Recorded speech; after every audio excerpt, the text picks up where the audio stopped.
નમસ્કાર, હું છું ભૂમિત જાની અને તમે જોઈ રહ્યા છો મંતવ્ય ન્યૂઝ। દોડતી ભાગતી જિંદગીમાં ઘણીવાર ટૂંકા અને સ્પષ્ટ સમાચારોનું આગવું મહત્વ છે, જેથી સમાચારોને અમે નહીં આપીએ અલગ રંગ, પરંતુ ન્યૂઝને માત્ર ન્યૂઝની ભાષામાં જ પીરસવાનો અમારા આ નવા બુલેટિનમાં અભિગમ છે, જેમાં દેશ અને રાજ્યની ટોપ 10 ખબરને સ્થાન આપવામાં આવશે। તો ચાલો જોઈએ સુપર 20।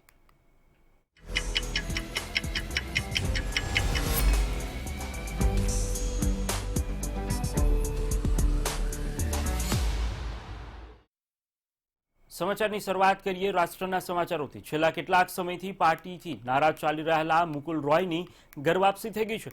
પશ્ચિમ બંગાળમાં ભાજપનું જ્યાં માંડ ઉદય થતો હતો, ત્યાં હવે મુકુલ રોયે ભાજપને 4 વર્ષ બાદ અલવિદા કહી દીધું છે।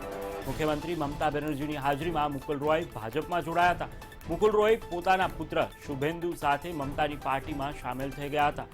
મમતાની ઉપસ્થિતિમાં તેમના ભત્રીજો અભિષેક બેનર્જીએ મુકુલ તથા તેમના દીકરાને તૃણમૂલમાં પુનરાગમન કરાવ્યું હતું।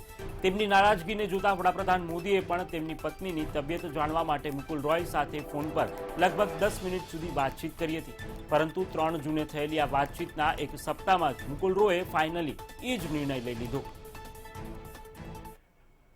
हम तो बीजेपी छोड़ के तृणमूल में आया है और अभी बंगाल में जो स्थिति है, ये स्थिति में कोई बीजेपी छोड़ बीजेपी में रहेगा नहीं। And I told you that BJP will feed you. Some people feed you. The question, we are not. Mukul Roy joined, it is final. And from our side, we welcome, that is final. We are not here to satisfy you. I cannot satisfy the BJP media. Ask BJP why they are breaking the party in everywhere. We are not breaking the party. Now there is no situation that we are not majority. ઘરે ઘરે ration પહોંચાડવા મુદ્દે દિલ્હીની અરવિંદ કેજરીવાલ સરકાર અને મોદી સરકાર વચ્ચે વારંવાર વિવાદ થાય છે, અને તેમાં હવે ભાજપના કેન્દ્રીય મંત્રીએ પણ ઝંપલાવી દીધું છે। કેન્દ્રીય મંત્રી રવિશંકર પ્રસાદે આમ આદમી પાર્ટી સરકારને સવાલ કર્યો છે કે દિલ્હીની જનતા માટે વન નેશન વન કાર્ડ યોજના કેમ લાગુ નથી કરી। રવિશંકરે સવાલ કર્યો હતો કે આખરે યોજના લાગુ કરવામાં કેજરીવાલ સરકારને મુશ્કેલી ક્યાં આવી રહી છે। અને તો આ તરફ આપ સરકાર તરફથી મનીષ સિસોદિયાએ પણ મોદી સરકારના મંત્રી પર ગંભીર આક્ષેપ કર્યો છે। મનીષ સિસોદિયાએ દાવો કર્યો છે કે જ્યારે પણ ઘર ઘર રેશન પહોંચાડવાની યોજના અંગે વાત કરવામાં આવે છે, ત્યારે કેન્દ્રીય મંત્રી ગાળો બોલે છે। करने पे लोगों के घर आ सकता है। अगर 21वीं सदी में पिज्जा की, फ्रिज की, कपड़ों की, खाने की डिलीवरी घर पे हो सकती है, तो गरीब आदमी के राशन की डिलीवरी घर पे क्यों नहीं हो सकती? अगर कोई अमीर आदमी, कोई सक्षम आदमी फोन करके अपने घर पे पिज्जा घर पे डिलीवर करा सकता है, तो सरकार गरीब लोगों का राशन उनके घर पे क्यों नहीं पहुंचा सकती? यही तो कहा अरविंद केजरीवाल जी ने। आज केंद्रीय मंत्री जी आके एकदम गाली गुफ्तार करने लगे, ये तो ऐसे हुए वैसे हैं, इतने करप्ट हैं। मेरा पहला सवाल यह है श्रीमान अरविंद केजरीवाल से कि आपने one nation one ration card Delhi में क्यों नहीं लागू किया है? इसका जवाब दे। वो क्या परेशानी है आपको? क्या दिक्कत है आपको? बीजेपी की ओर से यह सवाल हम बहुत प्रमुखता से उठा रहे हैं कि अगर देश के 34 राज्य one nation one ration card को फॉलो करने को तैयार हैं, तो ममता जी की बात तो जो है वो होगी। इनको दिल्ली में समस्या क्या है? उत्तर प्रदेशना मुख्यमंत्री योगी आदित्यनाथ और वडाप्रधान नरेंद्र मोदी वच्चे लगभग 1 कलाक सुधी बातचीत चाली है। आ मुलाकात में योगीए पोताना 4 वर्षना कामकाजनो रिपोर्ट वडाप्रधानने सौंप्यो है। आ उपरांत यूपी में केबिनेटનું વિસ્તરણ અને આગામી વર્ષે પ્રદેશમાં થનારી વિધાનસભા ચૂંટણીને લઈને પણ મંથન થયું। હવે યોગી ભાજપના રાષ્ટ્રીય અધ્યક્ષ જેપી નડ્ડા સાથે તેમના નિવાસ સ્થાને મુલાકાત કરવાના છે। અહીં બેઠક પૂર્ણ થયા બાદ તેઓ સીધા જ રાષ્ટ્રપતિ ભવન જશે, જ્યાં તેઓ રાષ્ટ્રપતિ રામનાથ કોવિંદ સાથે મુલાકાત કરશે। આ પહેલા ગુરુવારે યોગીએ ગૃહમંત્રી અમિત શાહ સાથે પણ મુલાકાત કરી હતી। છેલ્લા ઘણા સમયથી ઉત્તર પ્રદેશના મુખ્યમંત્રી યોગી આદિત્યનાથે વડાપ્રધાન નરેન્દ્ર મોદી સહિતની ભાજપની ટોચની નેતાગીરી સામે બાથ ભીડી છે। આ બાથ ભીડવાનું કારણ જણાવતા વિશ્વસનીય સૂત્રોએ કહ્યું છે કે મૂળ ઉત્તર પ્રદેશનું વિભાજન કરીને યુપીના પૂર્વ વિસ્તારને પૂર્વાંચલ બનાવવાના છે। આ વિસ્તારમાં યોગીના આદિત્યપાડો ગોરખપુર જિલ્લો પણ આવે છે। વડાપ્રધાન નરેન્દ્ર મોદીએ એ.કે. શર્માને ઠાઠવાળી સરકારી નોકરી મુકાવીને ભાજપમાં પ્રવેશ અપનાવ્યો હતો। તો ભાજપના પ્રવેશ કરાવ્યા પછી સીધા તેમને યુપીના વિધાન પરિષદના સભ્ય એટલે કે એમએલસી બનાવ્યા હતા, જેનો હેતુ યુપીના વિધાનસભાની ચૂંટણી ચાલુ વર્ષના અંતે આવે એ પહેલા યુપીનું વિભાજન કરીને પૂર્વ યુપીને પૂર્વાંચલ બનાવવાનો છે.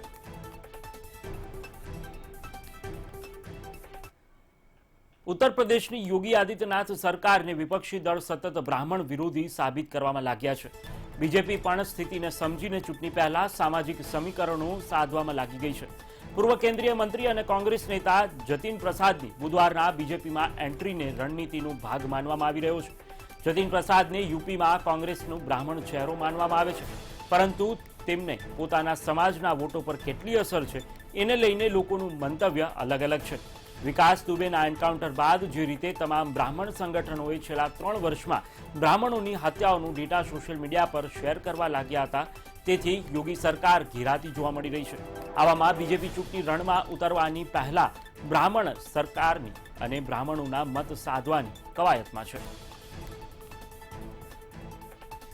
સૂત્રોના મતે યોગી કેબિનેટમાં પણ જતીન પ્રસાદને સ્થાન મળી શકે છે, કારણ કે એક તરફ બ્રાહ્મણ નેતાની શોધ અને બીજી તરફ પ્રદેશમાં મંત્રીમંડળને લઈને ચાલતી અટકળો. જતીન પ્રસાદ આગળ કરીને બ્રાહ્મણ મતદારોને આકર્ષી શકે છે. આ માટે જતીન પ્રસાદને એમએલસી બનાવાઈ શકે છે. જુલાઈમાં 5 બેઠકોને લઈને યુપી એમએલસીની ચૂંટણી પણ યોજાવાની છે.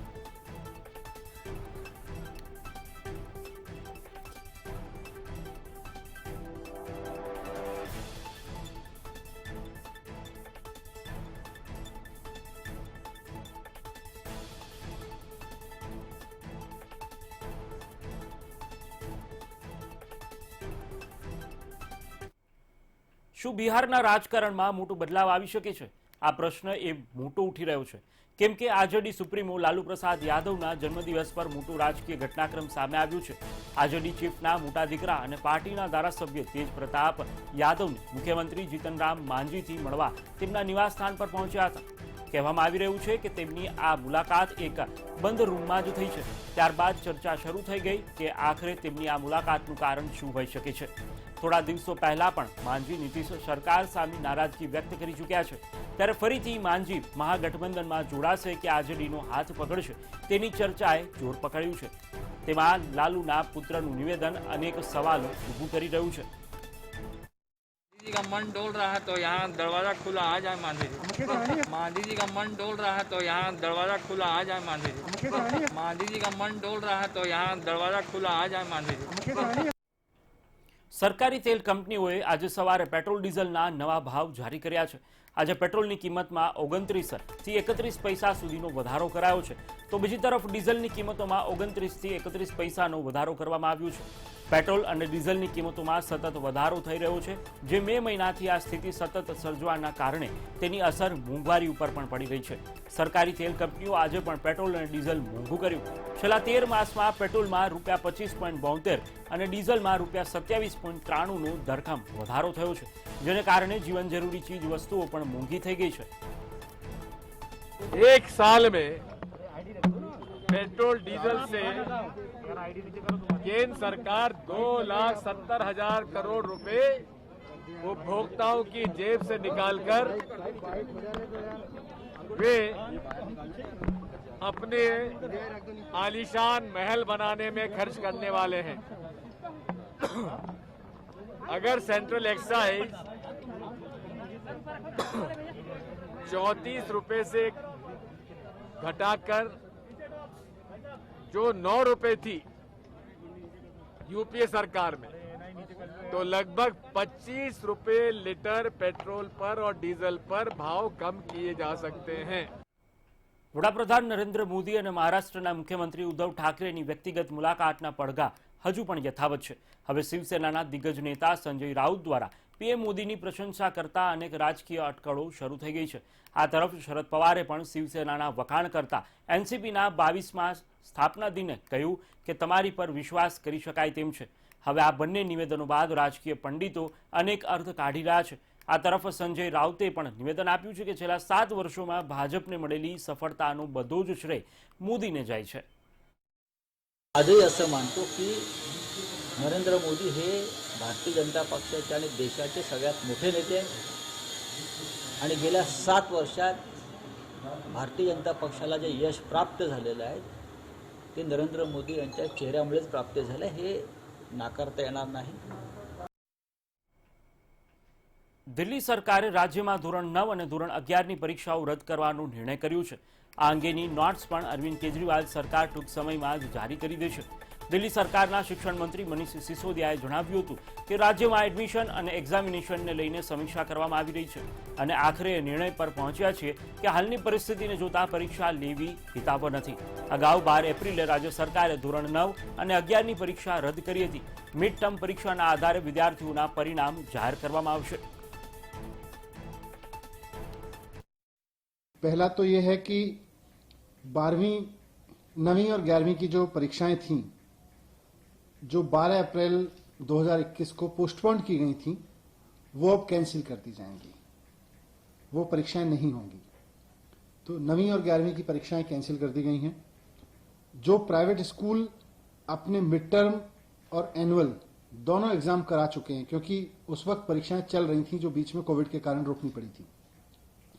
तो जो कुछ प्राइवेट स्कूल्स हैं जिन्होंने अपने मिड टर्म भी करा लिए थे और एनुअल एग्जाम भी करा लिए थे वो अपने रिजल्ट डिक्लेयर करके अपने द्वारा कराई गई परीक्षा के आधार पर और बच्चों को आगे प्रमोट कर सकते हैं. और वो स्कूल वो चाहे गवर्नमेंट हो, गवर्नमेंट एडेड हो या प्राइवेट स्कूल हो जिनमें केवल मिड टर्म एग्जाम हो पाए थे और एनुअल एग्जाम नहीं हो पाए थे वो अपने मिड टर्म एग्जाम के आधार पर ही अपना 9th और 11th का रिजल्ट डिक्लेयर करेंगे. સંરક્ષણ પ્રધાન રાજનાથસિંહ નવી દિલ્હી ખાતે બોર્ડર રોડ ઓર્ગેનાઇઝેશનના હેડક્વાર્ટરની મુલાકાત કરી હતી. દેશ માટે બીઆરઓ એક મહત્વપૂર્ણ ઓર્ગેનાઇઝેશન છે અને રાજનાથસિંહે આજે આ 2 સેન્ટર ઓફ એક્સિલન્સ દેશને સમર્પિત કર્યા હતા. દેશની વિવિધ સરહદો પર બીઆરઓ રોડ અને બ્રિજ નિર્માણનું કાર્ય હાથ ધરે છે અને તેના થકી જ આર્મી સરહદ સુધી આસાનીથી સાધન સરંજામ સાથે પહોંચી શકે છે. રાજનાથસિંહે સંસ્થાના કર્મચારીઓને કર્મયોગી તરીકે બિરુદ આપ્યું હતું. स्थानों पर प्रत्यक्ष भी जाकर मैंने बॉर्डर रोड ऑर्गेनाइजेशन के कर्मियों को काम करते हुए देखा है.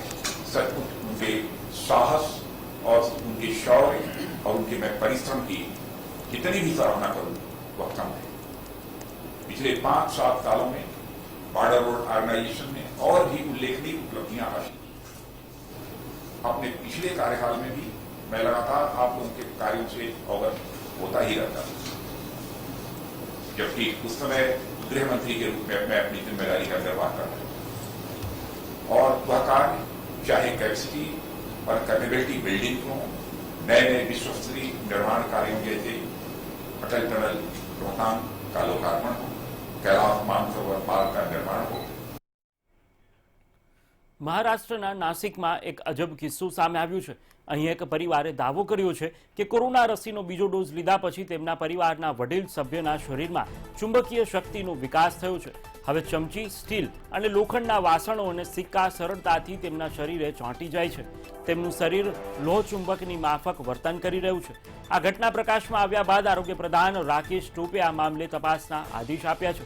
તેમણે ગુરુવારે કહ્યું કે આ મામલે સત્ય શું છે, દરેકને તેના વિશે જાણવું જોઈએ. શું આની પાછળ કોઈ તબીબી કારણ છે? આ સત્ય જલ્દીથી બહાર આવવું જોઈએ. તેથી જ અમે આ મામલે તપાસના આદેશ આપ્યા છે. પરિવારે આ ઘટનાનો વિડીયો બનાવી જિલ્લા વહીવટીતંત્રને જાણ કરી હતી.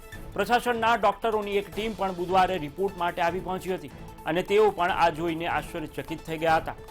અરવિંદ સોનારની તપાસ માટે આવેલા ડોક્ટર અશોક થોરાટે જણાવ્યું હતું કે આ કેસમાં તપાસ ચાલી રહી છે. આ સંશોધનનો વિષય છે અને આ વિશે કોઈ ટિપ્પણી કરવી હાલના તબક્કે યોગ્ય નથી. અમે તેના અહેવાલ મહારાષ્ટ્ર સરકારને મોકલીશું અને તેમની સૂચના મુજબ કામ કરવામાં આવશે.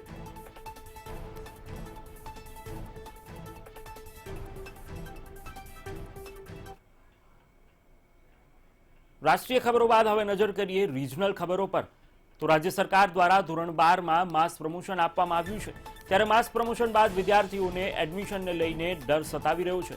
તો એડમિશન પ્રક્રિયાને લઈને માર્ગદર્શિકા જાહેર કરવામાં આવે તેવી અમદાવાદના વિદ્યાર્થીઓ અપીલ કરી રહ્યા છે. ગવર્મેન્ટે માસ પ્રમોશન આપ્યું, ડિસિઝન વેલ એન્ડ ગુડ છે, બટ હવે ગવર્મેન્ટ ગાઈડલાઈન એડમિશન માટે પણ કોઈ ગાઈડલાઈન આપી દે તો સારું છે. કેમ કે આ પોઝિશનમાં શું છે, બધા જ પાસ થયા છે અને એડમિશન ટાઈમે શું અમુક કોલેજો ડોનેશનો ને એ રીતનું ડિમાન્ડ કરે છે. બટ જે હોશિયાર છે એને તો પ્રોબ્લેમ નહીં પડે. અને ધોરાજી સિવિલ હોસ્પિટલ ફરી એકવાર વિવાદમાં સામે આવી છે. હોસ્પિટલમાં ગાયનેક ડોક્ટર દર્દી પાસે ડિલિવરી કરવાના પૈસા માંગતા વિવાદ સામે આવ્યો. હેતલ રાવલ નામના દર્દી પાસે ડોક્ટરે ડિલિવરી કરવાના 5,000 રૂપિયા લીધા. ત્યારે બીજી બાજુ હોસ્પિટલના સંચાલક આ વાત નકારી રહ્યા છે.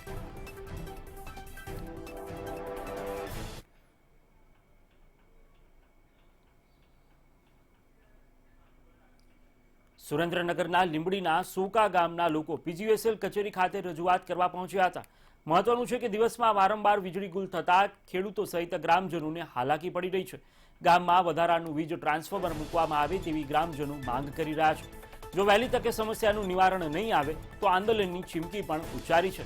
ગ્રામજનોએ પીજીવીસીએલ કચેરી ખાતે તેમની રજૂઆત કરી હતી અને અનિયમિત વીજ પુરવઠાના કારણે ગ્રામજનોમાં રોષ વ્યાપ્યો છે. લીંબડીના ઓલામાં જોઈન્ટ કરી દેવામાં આવે જેથી અમારી વીજ સમસ્યા દૂર થઈ જાય. અને એક ટીસી પણ અમને આપવામાં આવે. અત્યારે અમારા ગામમાં એક જ ટીસી છે જેના લીધે પણ આ બધી સમસ્યા એવું થાય છે. અને લો વોલ્ટેજના લીધે વીજ ઉપકરણો ઘણા ખરા ઘરના બળી ગયા છે. બરાબર છે. અને વહેલી તકે અમને અધિકારીએ જાણ કરી છે કે વહેલી તકે. રાજુલા રેલવેની જગ્યા મુદ્દે કોંગ્રેસના ધારાસભ્ય અમરીશ ડેરનો ઉપવાસ છાવણીનો ચોથો દિવસ છે. ત્યારે ચોથા દિવસે પ્રદેશ કોંગ્રેસ નેતા અર્જુન મોઢવાડિયા અને વીરજી ઠુમરે છાવણીની મુલાકાત લીધી હતી. મુલાકાત બાદ તેમને પ્રેસ કોન્ફરન્સ યોજી અને ભાજપ સરકાર પર પ્રહાર કર્યા હતા. જમીનને લઈને ભાજપ હવનમાં હાડકા નાખતું હોવાનો આક્ષેપ કોંગ્રેસ દ્વારા કરવામાં આવ્યો છે. તેમજ અર્જુન મોઢવાડિયાએ ચીમકી આપી હતી કે જો જમીનનો મુદ્દો હલ નહીં થાય તો રેલ રોકો આંદોલન કરવામાં આવશે. બાળકો માટેનું ક્રીડાંગણ સહિતની જે સુવિધાઓ ઊભી થવાની હતી એમાં હવનની અંદર હાડકા નાખવાનું કામ આ લોકોએ કર્યું છે. અને મજબૂરીથી જે કરાર થયેલા છે રેલવે અને રાજુલા નગરપાલિકા એ કરારનો અમલ કરવા માટે અમરીશભાઈએ પોતાના બીજા કામો છોડીને આજે એમણે આમરણાંત ઉપવાસ ઉપર બેસવું પડ્યું છે. દુર્ભાગ્યપૂર્ણ બાબત છે કે જે કામ રેલવે કરવું જોઈએ, જે કામ આપણે રાજ્ય સરકારે કરવું જોઈએ કે કેન્દ્ર સરકારે કરવું જોઈએ એ કરવા માટે થઈ અને એ તો કરતા નથી. પણ જે અહીંયા અમરીશભાઈ અને રાજુલા નગરપાલિકા આના માટેના પ્રયાસો કરે છે. મોરબી જિલ્લાના હળવદના પંસારી વિસ્તારમાં જેટકો કંપનીના અધિકારીઓ અને ખેડૂતો વચ્ચે ઘર્ષણ થયું હતું. અહીં જેટકો કંપનીના કોન્ટ્રાક્ટર દ્વારા ગેરકાયદેસર રીતે ફેન્સિંગ તોડી 220 કિલોવોટ વીજ પોલની કામગીરી કરતા સ્થાનિકોએ વિરોધ કર્યો હતો. તો બીજી તરફ જેટકો કંપનીના અધિકારીઓએ ખેડૂતોને દબાવતા હોવાનો આક્ષેપ કર્યો હતો. એમાં 125 ટાવરમાંથી 124 ટાવરની કામગીરી પૂર્ણ થયેલ છે અને એક ખાલી બાકી રહેલા કામગીરી કરવા માટે અમે અત્યારે અહીંયા આવેલા છે. આ કામની મંજૂરી અમને કલેક્ટર સાહેબની મંજૂરીથી મુજબ કામ કરવામાં આવે છે અને કામ કરતી વખતે નુકસાનીનું પૂરેપૂરું નુકસાનીને આકારણી કરીને વળતર ચૂકવવામાં આવે છે. હળવદ ગામ ઘનશ્યામપુરની સીમમાં મારી જમીન આવેલી છે. એ જમીનની અંદર ગેરકાયદેસર ગૃહ પ્રવેશ કરી અને જેટકોના અધિકારીઓ આવે છે. અમે કોઈ પણ વસ્તુમાં ગેરકાયદેસર કામ કરે છે તો પણ અટકાવતા નથી. પણ અમે સાહેબ લેખિત માંગી છીએ કે જેથી કરીને કાલ અમે સરકારમાં રજૂઆત કરી શકીએ, વળતર માંગી શકીએ. કચ્છમાં પ્રભારી મંત્રી દિલીપસિંહ ઠાકોરની હાજરીમાં જિલ્લા આયોજન મંડળની બેઠક યોજવામાં આવી, જેમાં વર્ષ 2021-22ના આયોજનના કામોની મંજૂરી આપવામાં આવી. ચાલુ વર્ષ માટે 10 તાલુકામાંથી 1342 લાખના કામોની દરખાસ્ત આવી હતી, જેમાં કુલ 717 કામોને આજે મંજૂરી આપી દેવાઈ છે અને દર મહિને કામગીરીનો રિપોર્ટ આપવા અધિકારીઓને જણાવવામાં આવ્યું છે. જિલ્લા આયોજનની બેઠક રાખવામાં આવી. અગાઉ પણ જે કામો થયા હોય એ કામોની પણ સમીક્ષા કરવામાં આવી હતી. 18-19નું વર્ષ હોય, 20-21નું વર્ષ અને 21-22નું આજે નવું આયોજન આપણે. રાજકોટ જિલ્લાના પડધરી તાલુકાના ભાજપના પ્રમુખ હઠીસિંહે પાર્ટીમાંથી રાજીનામું આપ્યું છે. ત્યારે તેમના રાજીનામાને લઈને રાજકારણ ગરમાયું છે. હઠીસિંહે રાજીનામાને લઈને નિવેદન આપ્યું હતું કે સાંસદ મોહન કુંડારિયાના કહેવાથી રાજીનામું આપ્યું છે. પક્ષ સાથે મારે કોઈ જ નારાજગી નથી. મેં સ્વેચ્છાએ રાજીનામું દઈ દીધું છે અને મોહનભાઈ અમારા સંસદ સભ્ય એના કહેવાના આદેશ મુજબ મેં એનું રાજીનામું દઈ દીધું. નથી મને કાંઈ અસંતોષ કે નથી કાંઈ. પાર્ટીનો વફાદાર સૈનિક છું અને 35 વર્ષથી સરપંચ રહ્યો છું વણપરીનો ગામનો અને 1981થી ભાજપમાં જાઉં અને કોઈ દી કાંઈ લેવા દેવાનું કાંઈ થતું નથી અને ભાજપ કેમ જ કરવાનું થાય છે. દક્ષિણ ગુજરાત અને દીવ તરફ ચોમાસું જઈ રહ્યું હોવાની આગાહી હવામાન વિભાગ દ્વારા કરવામાં આવી છે. કચ્છમાં ચોમાસાના આગમનને વિલંબ થશે તેમજ દક્ષિણ ગુજરાતમાં 2 દિવસ ભારે વરસાદની આગાહી વ્યક્ત કરવામાં આવી છે. સૌરાષ્ટ્રમાં સામાન્ય વરસાદ પડી શકે છે તો અમદાવાદમાં 15 જૂનથી વરસાદ પડવાની આગાહી હવામાન વિભાગ દ્વારા કરવામાં આવી છે. मोस्टली साउथ गुजरात रीजन में स्कैटर्ड रेन होने का संभावना है. लाइट टू मॉडरेट रेन रहेगा. पूरे साउथ गुजरात में काफ़ी सारे डिस्ट्रिक्ट में बारिश होने का संभावना है, लेकिन सौराष्ट्र कच्छ में काफ़ी कम होगा. सौराष्ट्र में जैसे भावनगर, अमरेली, गिर सोमनाथ, दीव इस जगह में आइसोलेटेड रेन होने का संभावना है. और डे 1 में गुजरात रीजन में एक हेवी रेनफॉल आइसोलेटेड प्लेसेस में हो सकता है, जैसे वलसाड, नवसारी, दादरा नगर हवेली में होने का संभावना है. और डे 4, डे 5 में भी संभावना है, वही वलसाड, नवसारी, दमन, दादरा नगर हवेली में हो सकता. રસીકરણને લઈને સરકાર અભિયાન તો ચલાવી રહી છે, ત્યારે અમદાવાદમાં આવેલી ઉદ્ગમ સ્કૂલ દ્વારા રસીને લઈને પહેલ કરવામાં આવી છે. ઉદ્ગમ સ્કૂલે જાહેરાત કરી છે કે 31 ઓક્ટોબર પહેલા જો શાળામાં અભ્યાસ કરતા વિદ્યાર્થીઓના વાલી રસી મુકાવશે તો તેમના બાળકોને ફીમાં 5% રાહત આપવામાં આવશે. કોરોનાની રસી લેનાર માતા પિતાને તેમના બાળકની ફીમાં 5% ઘટાડો કરી દેવામાં આવશે. પ્રોત્સાહન આપવા માંગીએ છીએ કે અમારા પેરેન્ટ્સ સૌથી વધારે રસી લે, એટલે અમે 5% ફીમાંથી વેવર આપીએ છીએ જો એક ક્લાસ, એક કોઈ બી એક વર્ગખંડ એના જે પેરેન્ટ્સ હોય એ લોકો બધા રસી લેતો. એના માટે અત્યારે અમે પેરેન્ટ્સને કહીએ છીએ કે તમારું સર્ટિફિકેટ અમને આપો અને અમે જાહેર કરીશું કે કયા ક્લાસ એ સૌથી પહેલા રસી લીધી છે અને એ ક્લાસોને અમે બધાને આખા ક્લાસને 5% ફીનું વેવર આપીશું. અમદાવાદમાં ભગવાન જગન્નાથની રથયાત્રાને લઈને હજી અસમંજસ છે, ત્યારે રથયાત્રાના રૂટ પર આવનારા એવા એકમો કે જે જર્જરિત હાલતમાં છે એવા તમામ 250 કરતાં વધુ મકાનોનું સર્વે કોર્પોરેશન દ્વારા હાથ ધરવામાં આવ્યું હતું, જેથી રથયાત્રા સમયે વધુ માત્રામાં લોકો આ જર્જરિત મકાનોમાં એકત્રિત થાય તો કોઈ જાનહાનિ ન થાય તેનું ધ્યાન રાખી શકાય. ભગવાન જગન્નાથની 144મી રથયાત્રા જ્યારે અમદાવાદમાં યોજાશે કે નહીં તેની વચ્ચે અસમંજસ છે, ત્યારે તેની વચ્ચે અમદાવાદ મહાનગરપાલિકાના એસ્ટેટ વિભાગ દ્વારા રથયાત્રાના રૂટ ઉપર આવતા તમામ જે ભયજનક મકાનો છે તેમને ચેતવણી હાલ આપવામાં આવી રહી છે કે જે પણ જગ્યાઓ છે કે જે પડે તેવી છે અથવા તો એવી જગ્યાઓ કે જ્યાં લોકો એકત્ર ન થાય તેવા તમામ મકાનો કે જેઓ હાલ જર્જરિત હાલતમાં છે તે તમામ મકાનના માલિકોને હાલ સૂચના આપી દેવામાં આવી છે તાત્કાલિક રિપેર કરવામાં આવે અથવા તો પછી પડે એવો ભાગ તાત્કાલિક દૂર કરવામાં આવે. જો તે નહીં કરવામાં આવે તો આવનારા સમયમાં રથયાત્રાના રૂટ ઉપર આવેલા આવા 250થી વધુ એવા જર્જરિત મકાનો છે કે જેને આવનારા સમયમાં મહાનગરપાલિકા દ્વારા નોટિસ પાઠવવામાં આવી શકે છે. પરંતુ સૌથી મહત્ત્વની વાત છે કે હજુ પણ રથયાત્રા યોજાશે કે નહીં તેની અસમંજસની વચ્ચે મહાનગરપાલિકા દ્વારા રૂટ પર કોઈ જાનહાનિ ન થાય તેની તૈયારીઓ શરૂ કરી દેવાઈ છે. કેમેરામેન મુંજાલ ભટ્ટ સાથે રીમા દોશી, મંતવ્ય ન્યૂઝ, અમદાવાદ. તો હવે નજર કરીએ ટોપ 10 ઇન્ટરનેશનલ એક્સપ્રેસ પર.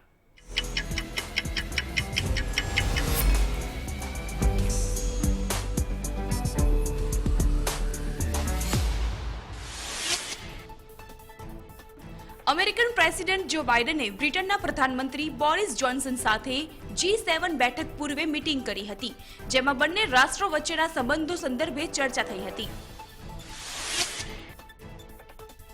US FDA જોન્સન એન્ડ જોન્સનની વેક્સિનને સલામત ગણાવી છે અને તેની અસર 4.5 મહિના સુધી રહે છે તેવું માન્યું છે.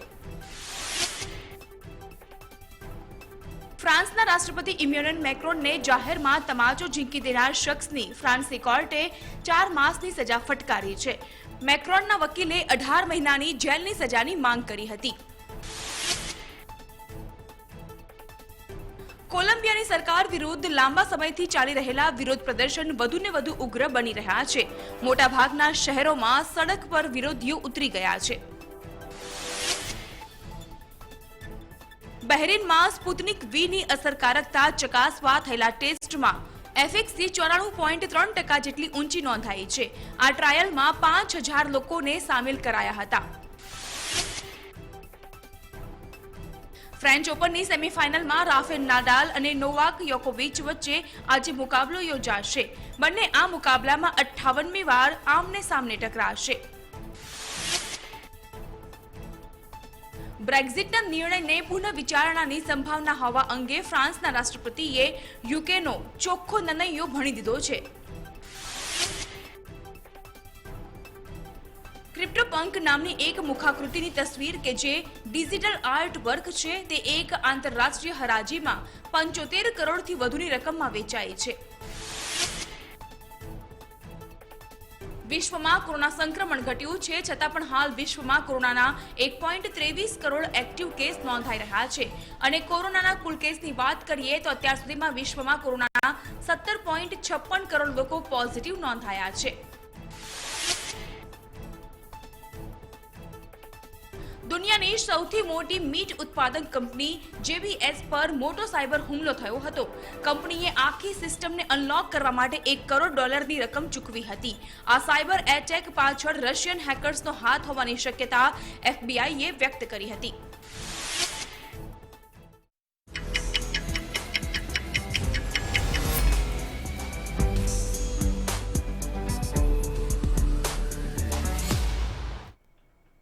તો હાલ સુપર 20માં અત્યારે બસ આટલું જ. વધુ સમાચાર માટે આપ જોતા રહો મંતવ્ય ન્યૂઝ અને સાથે જ લોગિન કરી શકો છો મારી વેબસાઇટ www.mantavynews.com. નમસ્કાર.